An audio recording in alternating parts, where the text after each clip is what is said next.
Assalamualaikum. Waalaikumsalam. Iya, tunggu sebentar.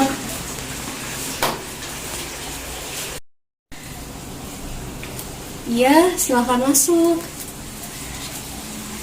Silakan.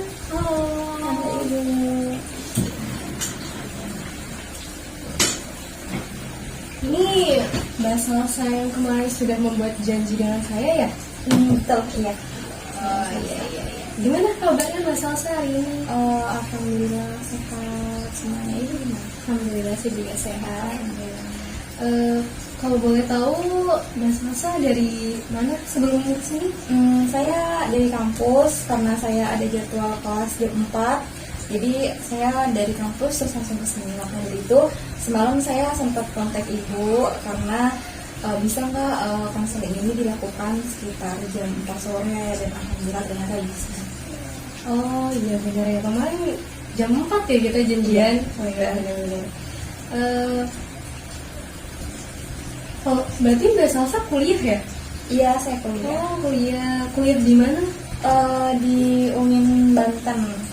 UIN Banten. Oh yang di Serang. Iya, di Serang. Oh iya di Serang. Terus Mbak Salsa semester berapa sekarang?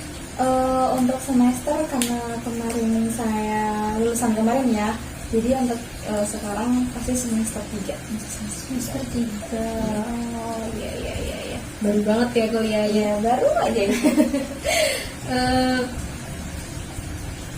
Kalau boleh tahu tadi datang ke sini sendiri atau sama siapa, ditemani sama teman atau sama keluarga? Saya sendiri sih, karena kan dari kuliah ya. Oh iya. Jadi saya bawa motor terus langsung ke sini, dan karena orang tua saya juga sibuk kerja, jadi saya datang ke sini gitu. Maklum anak pertama.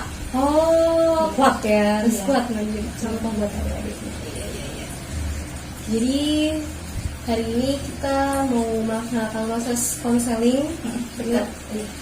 Jadi sebelumnya Mbak Salsa udah pernah melakukan proses konseling sebelumnya dengan konselor lain? Belum sih, ini baru aja pertama kali saya kenal konseling itu kayak gimana. Jadi belum mengerti sama sekali. Oh iya. Jadi boleh saya jelaskan sedikit tentang konseling. Iya. Jadi tujuan konseling itu adalah kita bersama-sama mencari suatu jalan keluar atau solusi dari suatu permasalahan yang dialami oleh klien atau konseli tersebut. Jadi di sini saya dan Mbak Salsa sedang menjalankan suatu proses konseling yang dinamakan proses konseling individual. Itu Mbak Salsa. Jadi ini konseling individual ya, Bu? Iya, betul sekali. Jadi sudah paham mengenai konseling individual? Ya sudah paham.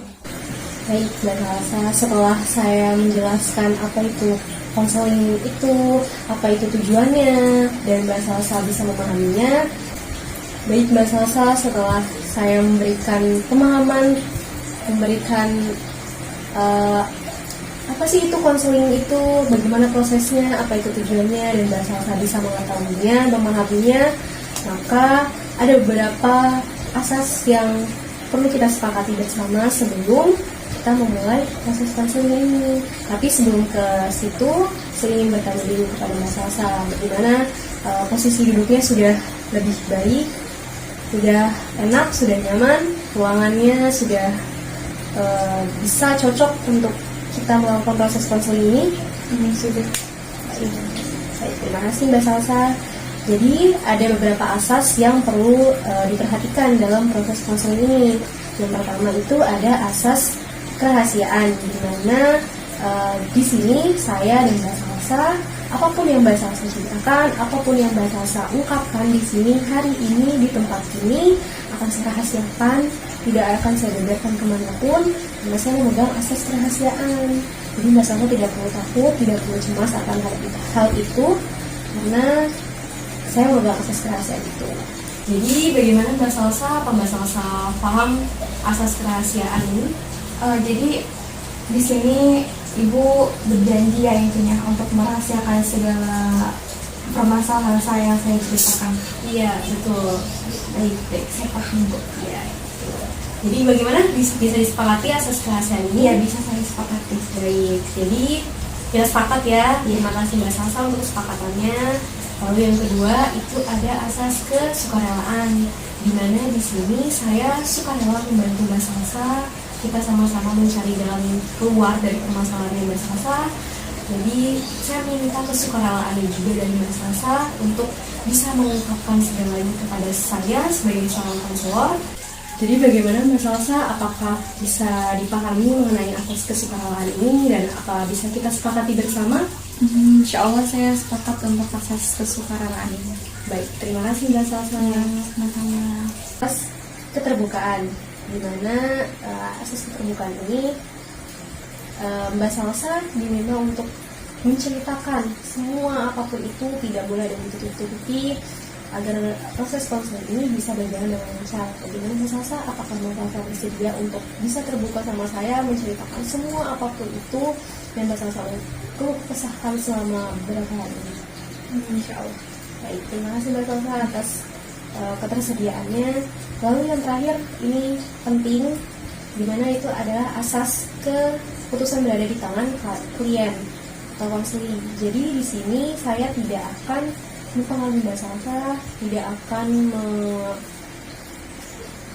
mengompor-ngomporin Mbak Salsa. Jadi semua keputusan dari Mbak Salsa itu tidak akan menyuruh Mbak Salsa untuk melakukan apapun itu, karena semua berada di tangan Mbak Salsa. Bagaimana Mbak Salsa bisa disepakati? Insya Allah bisa.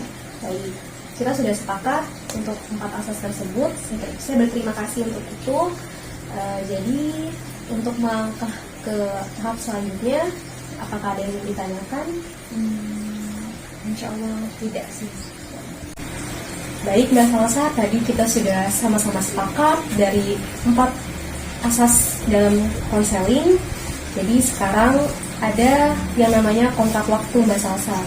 Jadi hari ini saya hanya bisa menemani Mbak Salsa 40 menit dalam proses konseling ini. Bagaimana Mbak Salsa? Apakah Mbak Salsa menyepakati 40 menit ini? Kalau saya boleh tidak usul semisal hari ini pertemuannya kan 40 menit ya. Kalau besok pertemuannya sekitar 1 jam penuh, apakah boleh Ibu? 1 jam penuh ya? Iya.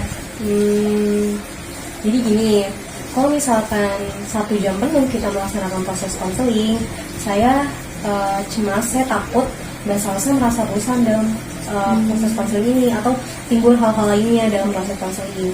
Jadi alangkah baiknya bagaimana kalau kita tetapkan 40 menit saja setiap kita melaksanakan proses konseling. Jadi bagaimana? Atau ada hal yang ingin didiskusikan kembali? Saya rasa tadi masukan dari Ibu baik kok, karena benar juga nanti saya takut bosan. Baik, terima kasih. Bagaimana? Jadi sepakati? Iya, saya sepakati. Baik Mbak Salsa. Jadi apa nih yang akan kita bicarakan hari ini Mbak Salsa? Nampaknya dari tadi saya lihat Mbak Salsa tersenyum, namun sepertinya ada sesuatu yang mengganjal gitu. Jadi begini Bu, akhir-akhir ini, bukan akhir-akhir ini sih, sudah lama saya merasa kurang percaya diri dengan diri saya sendiri. Karena saya kan baru masuk perkuliahan sekitar tahun yang lalu, begitu kan. Saya merasa bahwa saya belum bisa beradaptasi seperti teman-teman yang lain di kampus. Oh begitu. Kira-kira Mbak Salsa merasa seperti itu sejak kapan ya Mbak Salsa? Sebenarnya dulu tuh saya sempat memikirkan hal tersebut itu sepele. Dari 1 tahun yang lalu ketika saya setelah lulus dari SMA dan saya masuk ke kampus, itu rasa percaya diri saya dan rasa insecure saya itu semakin bertambah Bu. Dari kan kalau sekolah itu saya pakai seragam, sedangkan kalau saya ke kampus itu saya harus punya banyak baju-baju yang bagus seperti teman-teman saya. dan itu membuat saya kurang percaya diri karena saya tidak punya banyak baju di rumah. Oh, jadi permasalahan Mbak Salsa itu adalah Mbak Salsa tuh merasa insecure karena ketidakbanyakan yang dimiliki oleh Mbak Salsa terkait baju itu mempengaruhi rasa insecure yang tumbuh dalam diri Mbak Salsa. Gitu ya Mbak Salsa ya? Iya Bu, betul banget itu. Apakah ada alasan lainnya selain hal itu yang menimbulkan insecure bagi Mbak Salsa? Saya insecure ya karena masalah baju juga. Saya rasa saya semakin dewasa ini tuh saya semakin susah untuk berkomunikasi sama teman-teman. Kalau saya melihat mereka itu pakai baju yang bagus, itu saya jujur saya minder Bu, minder karena saya kelihatan beda ketika saya sama mereka itu. Mereka bajunya bagus-bagus, sedangkan baju saya biasa aja gitu. Terus apakah ada alasan lainnya lagi? Dari hal itu sih Bu, kayak permasalahan saya tuh semakin bercabang gitu kan. Dari yang masalah baju, insecure, saya beda dari teman-teman yang lain. Saya kan mahasiswa. Saya mahasiswa masih semester 3 dan saya tahu kok saya harus produktif di masa itu gitu. Cuma karena insecure itu tadi, saya kayak ngerasa saya tuh jadi males untuk berkumpul sama orang-orang, apalagi teman-teman seusia saya, sekelas saya tuh sibuk dengan organisasi, ikut himpunan dan ikut sebagainya lah Bu. Kayak saya insecure.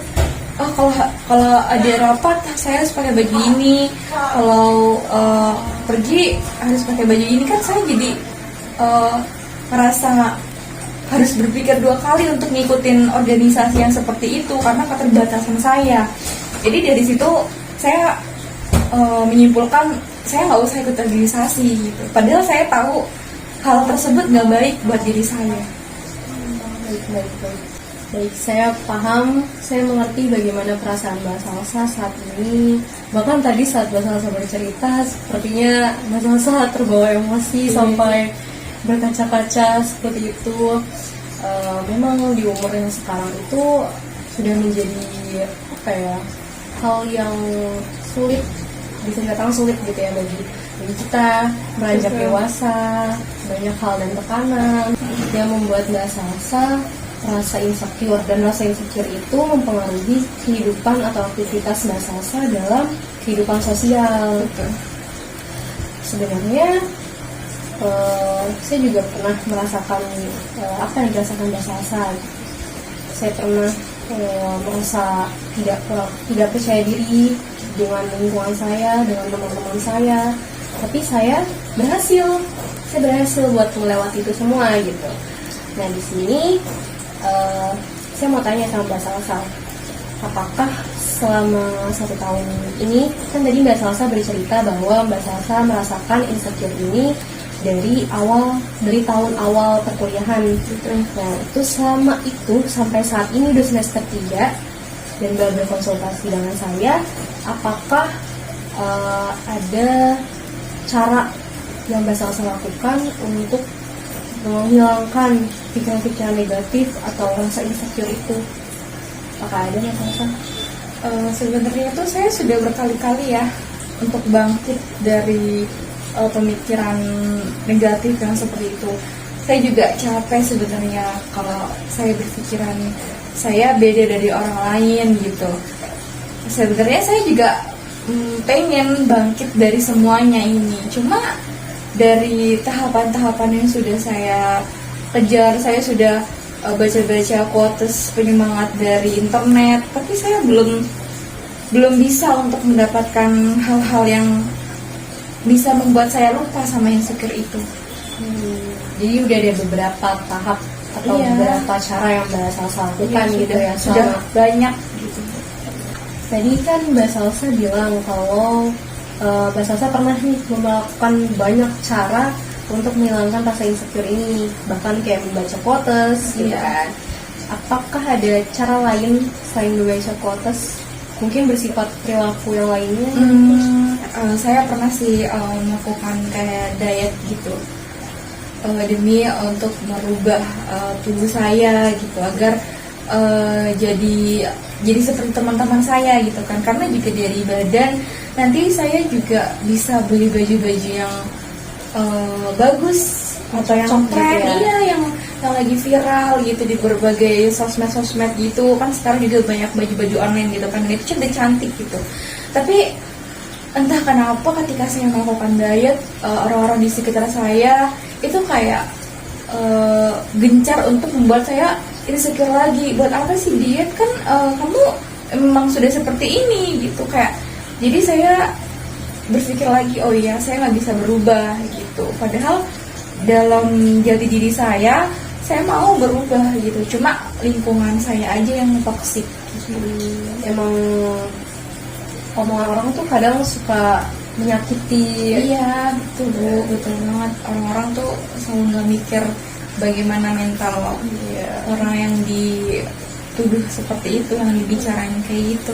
Padahal kalau dibicarakan seperti itu berarti dia perhatian loh, artinya karena dia merhatiin kamu.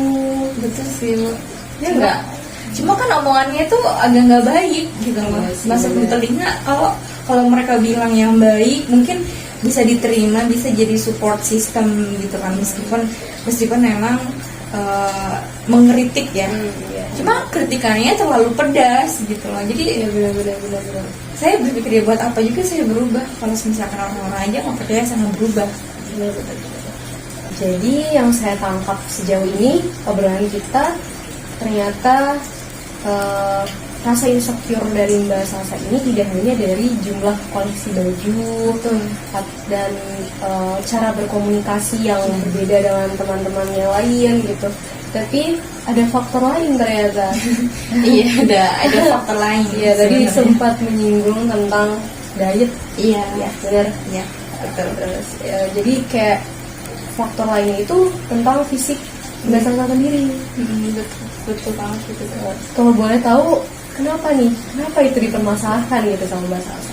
Kenapa ya, pasti ada banyak faktor untuk masalah fisik saya gitu kan.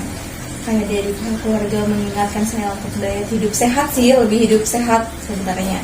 Hidup sehat, karena kalau punya sesuatu yang berlebihan pun juga itu nggak bakal baik gitu. Saya percaya kok itu memang nggak baik gitu.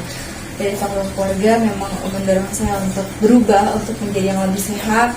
Lalu ada beberapa faktor dari orang lain yang dia kayak mungkin istilahnya body shaming gitu kan. Ya mungkin dari body shaming itu memang benar, di fisik saya yang seperti ini saya kesusahan untuk mencari baju akhirnya. Terus baju-baju saya itu tidak sebanyak dan tidak sebagus teman-teman, karena memang pemilihan baju itu cukup mempengaruhi gitu ya. Cukup mempengaruhi dalam berfashion gitu kan. Harus mengeluarkan uang banyak juga kalau saya harus bisa mengikuti fashion yang lagi hits gitu. Sedangkan kalau dilihat dari ekonomi saya pun juga nggak memumpuni untuk beli baju yang seperti itu gitu loh Bu. Dan masih banyak lagi sebenarnya untuk hal-hal body shaming, tapi cuma saya nggak mau mengingat-ingat karena itu hal yang apa ya? Iya benar, itu menyakitkan buat didengar gitu. Dan kalau semakin saya dengerin mereka ngomongin saya gitu, padahal kata orang-orang kamu harusnya kalau digituin harus semangat, berarti kamu harus menunjukkan untuk berubah.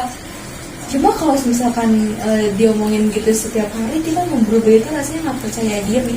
Akhirnya kembali lagi juga nggak percaya diri itu Bu. Dan dari itu susah untuk saya gitu. Iya. Jadi yang harusnya kata-kata itu memotivasi, tapi malah jadi menyudutkan kembali gitu ya. Iya. Jadi saya sudah menangkap beberapa poin dari apa yang telah Mbak Salsa ungkapkan tadi.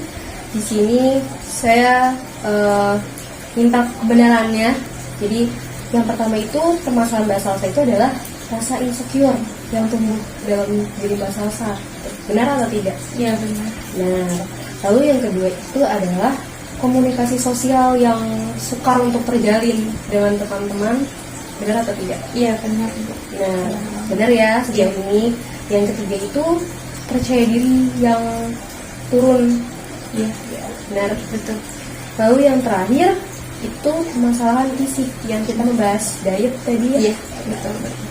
Jadi dari semua itu kan semua terjadi di lingkungan kampus gitu ya, di Iya. lingkungan luar. Iya. Nah, bagaimana kehidupan dalam keluarga Mbak Salsa? Apakah komunikasi terjalin atau ada masalah juga, atau permasalahan tersebut juga mempengaruhi dalam rumah Mbak Salsa gitu, kehidupan Mbak Salsa di dalam rumah?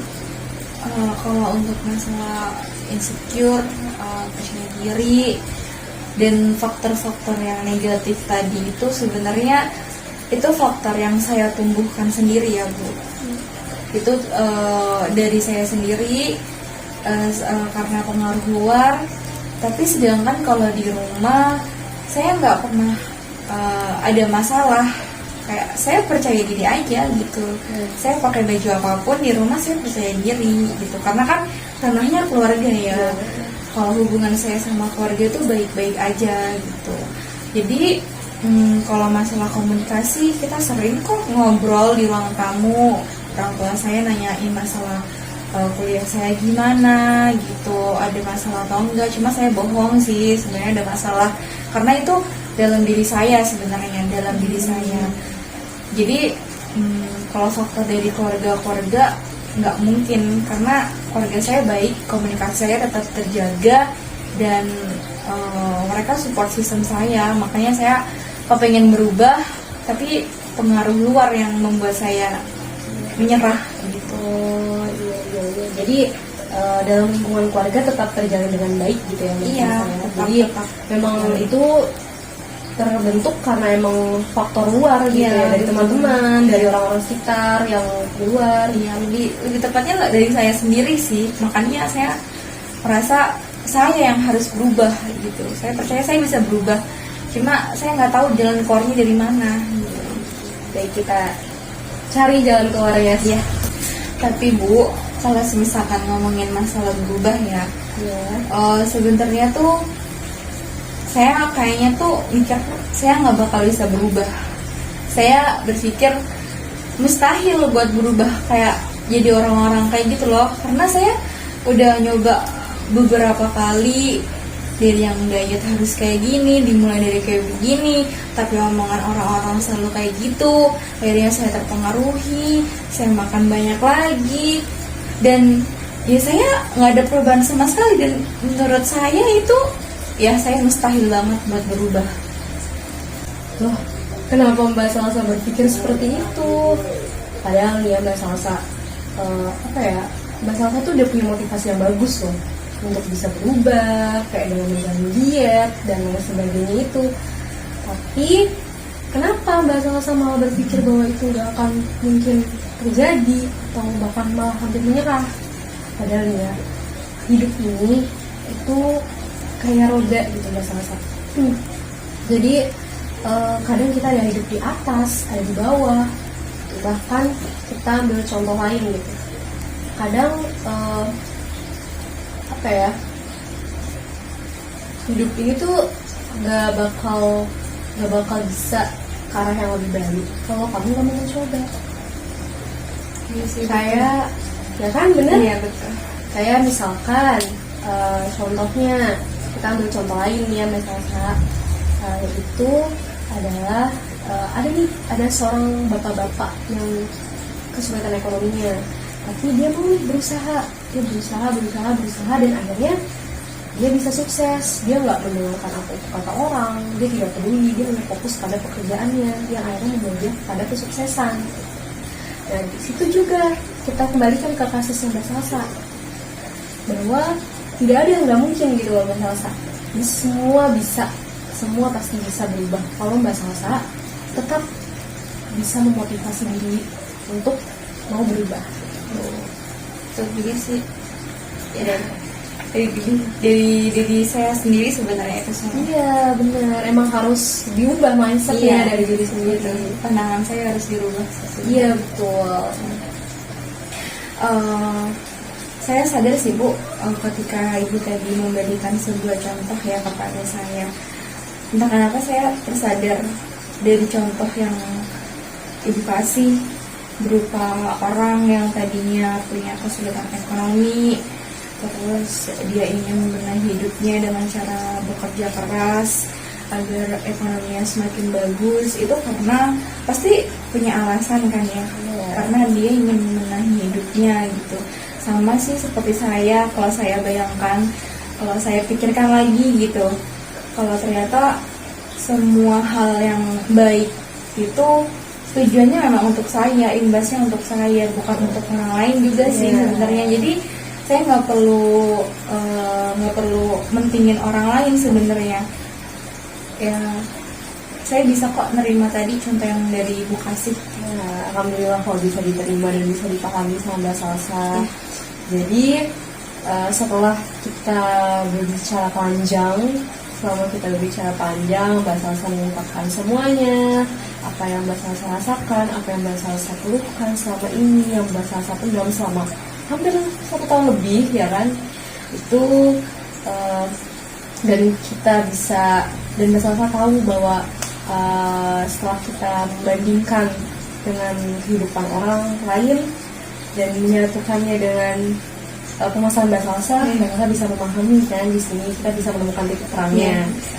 Jadi hari ini kira-kira nih ada nggak atau ada suatu plan-plan atau apa ya, kayak rencana-rencana yang Mbak Salsa mau lakukan gitu untuk bisa menghilangkan insecure nih, biar nggak makin panjang, biar semester selanjutnya Mbak Salsa nggak bakal punya rasa insecure lagi. Ada nggak? Kalau menurut saya yang saya dapat ya untuk hari ini, saya ngerasa kemarin saya belum self love sama diri saya, bener kan ya Bu ya?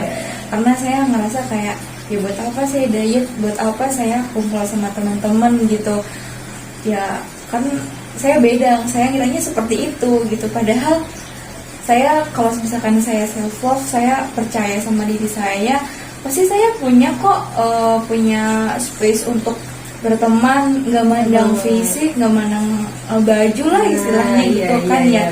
Saya dapat menemukan hal itu gitu. Itu sih yang saya dapat ya. Pertama, percaya diri tentunya. Mungkin saya kedepannya harus bisa percaya diri gitu, self love juga. Terus yang kedua, ketika saya sudah self love, pasti hal apapun itu nanti akan saya lakukan demi kebaikan saya sendiri, entah itu kesehatan, kebahagiaan, atau mental health saya lah istilahnya gitu. Jadi ada impact ketika saya sudah self love gitu kan. Dan baru ketika sudah merasa seperti itu, saya merasa siap untuk membenahi diri, seperti melakukan diet lagi atau beberapa hal yang bisa merubah fisik saya nanti gitu sih. Jadi setelah kita berbincang cukup panjang dan Mbak Salsa sudah tahu apa solusi yang harus Mbak Salsa lakukan, sudah menemukannya. Nah, jadi saya sangat senang gitu Mbak Salsa bisa secepat itu untuk bisa menemukan solusinya. Padahal kita janjian tuh 40 menit ya untuk kontrak waktu hari ini. Tapi Mbak Salsa kurang dari 40 menit pun sudah bisa ya gitu. Baru setengahnya sih. Iya, saya sangat bangga.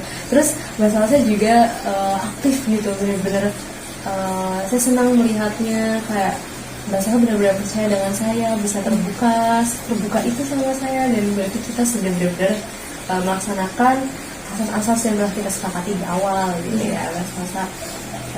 Jadi berarti tadi itu saya sudah termasuk bisa terbuka sekali ya ketika menceritakan hal tersebut gitu. ya saya merasa seperti itu gitu.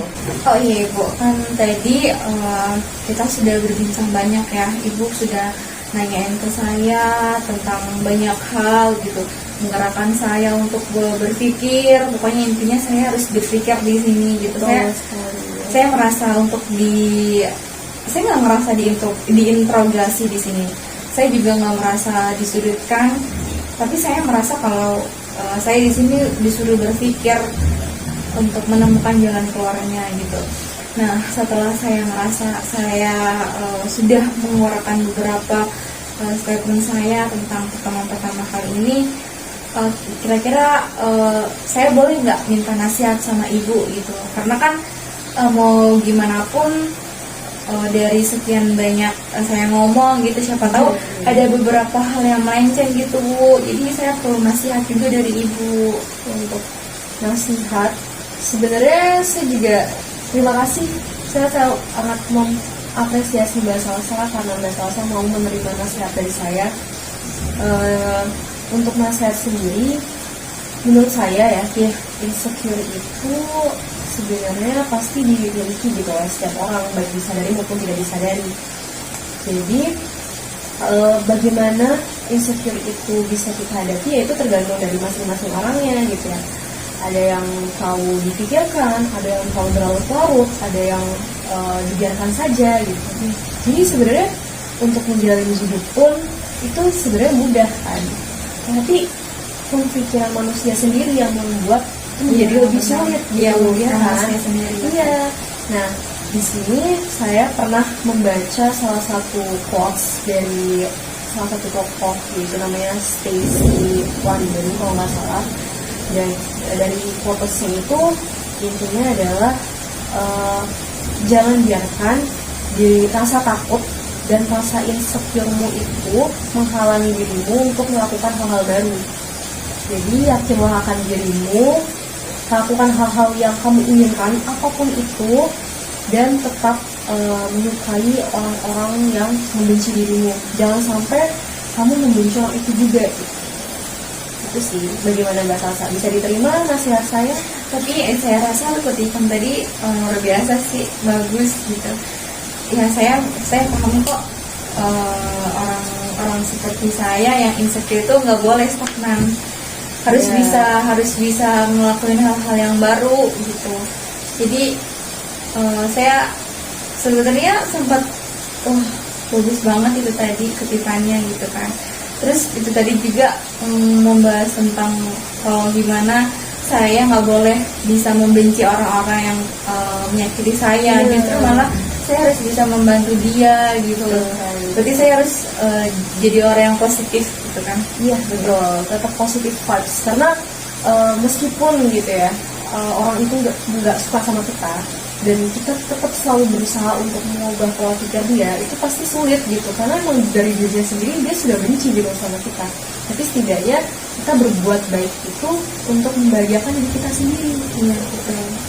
Ya, terima kasih Ibu atas nasihatnya. Iya, terima kasih kembali. Karena saya juga perlu banget sih nasihat itu gitu kan. Iya. Saya paham kok. Gimana Mbak Salsa, apakah nasihat yang tadi saya berikan bisa Mbak Salsa pahami, atau masih ada hal yang, atau Mbak Salsa masih mau untuk meminta nasihat kembali dari saya? Saya rasa cukup sih Bu, itu tadi nasihat yang Ibu kasih juga itu lebih dari cukup sekali gitu kan, karena Ibu juga sampai mengutip dari beberapa quotes yang dibawa oleh tokoh-tokoh terkenal gitu kan. Jadi saya terkutuk tokoh terkenal saja bisa memberikan quotes sebagus itu gitu loh. Kenapa saya merasakan hal itu, kenapa nggak tergerak untuk bisa melakukan hal yang baik dari quotes tersebut gitu kan. Dan untuk nasihat kurang atau enggak, saya rasa cukup ya.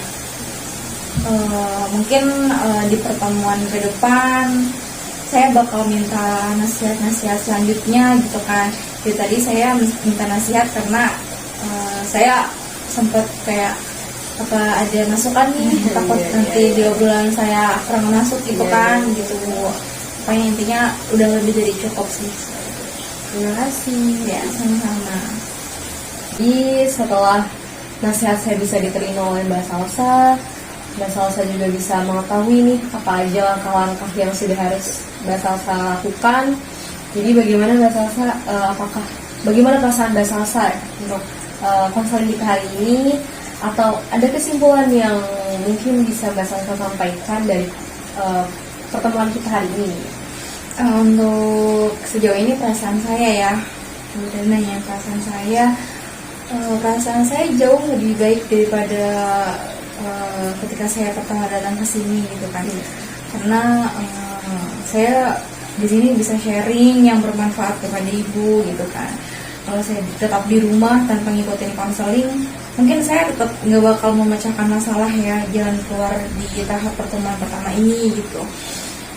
Terus untuk saat ini beban saya juga semakin berkurang gitu kan. Tadi saya yang tadinya sempat putus asa buat nggak berubah gitu kan, akhirnya terketuk dengan beberapa quotes dari tokoh-tokoh yang ibu bicarakan gitu. Quotesnya sangat bagus, quotesnya sangat mendorong saya gitu untuk ya memang ini hidup saya gitu. Kalau saya nggak berubah ya siapa lagi yang mau merubah hidup saya gitu. Tuhan memang memberikan kemudahan buat saya, tapi kalau misalkan saya nggak mau berubah ya Tuhan nggak bakal bisa ngerubah gitu, karena semuanya ada di diri saya, karena ini kehidupan saya gitu kan. Jadi untuk konseling hari ini saya lebih mudah untuk nyari jalan keluar, dan saya lebih plong tentunya gitu. Alhamdulillah kalau misalkan begitu. Jadi kesimpulan dari konseling kita hari ini adalah Mbak Salsa akan melaksanakan solusi yang tadi Mbak Salsa sudah ungkapkan. Iya, insya Allah. Yang pertama itu ada akan menumbuhkan percaya diri dalam diri Mbak Salsa. Nah, apakah Mbak Salsa siap untuk melaksanakan itu? Iya, insya Allah sih. Saya bakal, ya mau gimana lagi, karena ya ini badan saya gitu kan. Kalau saya nggak cinta ya siapa lagi gitu kan. Saya yang merawat gitu, saya yang berkembang, jadi saya harus self love. Betul banget. Nah, yang kedua adalah self love tadi. Iya, Ya, betul. ya betul kan? Self love ya. Ya, self love, percaya diri, self love gitu kan. Berarti siap untuk melaksanakan keduanya? Insya Allah sih. Ya, alhamdulillah kalau gitu. Jadi, apakah masih ada yang mau disampaikan lagi atau sudah kita cukupi? Ada yang ingin disampaikan? Apakah masih ada yang ingin disampaikan kembali sama Mbak Salsa hari ini? Atau kita sudahi saja pertemuan kita hari ini? Atau bagaimana Mbak Salsa? Kayaknya cukup, saya cukup sih untuk konseling ya pertama ini cukup. Udah banyak hal yang bisa saya ambil dari konseling ini gitu. Baik ya. Jadi akan merasa lebih lega, sudah tahu solusinya Iya, apa, sudah. jadi tinggal dilaksanakan saja gitu ya. Ya, tinggal dilaksanakan sih Ya. dari diri saya sendiri. Baik, kalau misalnya memang sudah cukup dirasa, saya mau ucapkan terima kasih Itu juga makasih banyak sama Mbak Salsa sudah mempercayakan saya untuk membantu kita sama-sama berdiskusi untuk menyelesaikan permasalahan yang Mbak Salsa rasakan. Dan saya sangat mengapresiasi Mbak Salsa karena selama kita menjalankan proses konseling ini, Mbak Salsa aktif, Mbak Salsa mau bercerita, terbuka sekali pada saya, dan proses ini pun bisa berjalan dengan lancar. Saya sangat berterima kasih. Saya berterima kasih kepada Mbak Salsa atas ketersediaannya. Terima kasih juga karena sudah mempercayai saya sebagai konselor Mbak Salsa. Kita sama-sama mencari jalan keluar, mencari solusi atas permasalahan dari Mbak Salsa hari ini. Jadi, pokoknya saya sangat mengapresiasi Mbak Salsa karena Mbak Salsa udah jauh-jauh loh datang dari Serang sampai Tangerang seniat itu, bahkan baru pulang dari kampus. Pasti tuh capek ya kan, capek banget. Tapi demi konseling ini saya rela, saya mau sembuh. Itu yang saya sangat mengapresiasi Mbak Salsa atas kemauannya, ketekunannya untuk mau dan benar-benar berusaha gitu. Sangat berterima kasih dan sangat mengapresiasi Mbak Salsa untuk hal itu. Jadi pertemuan hari ini kita cukupkan saja. Mungkin di lain waktu kita bisa bertemu kembali. Saya sekali lagi saya berterima kasih, sangat berterima kasih karena sudah datang menemui saya saat hari ini sesuai dengan janji kita bertemu sebelumnya di chat. Baik, kita sudahi pertemuan hari ini dengan mengucap alhamdulillah. Semoga solusi-solusi yang tadi yang tadi Mbak Salsa sudah ungkapkan, yang sudah Mbak Salsa putuskan bisa benar-benar dilaksanakan dan bantu Mbak Salsa bisa cepat pasti bisa. keluar dari masalah ini gitu ya. Semangat, Semangat. pasti bisa. Iya, pasti bisa.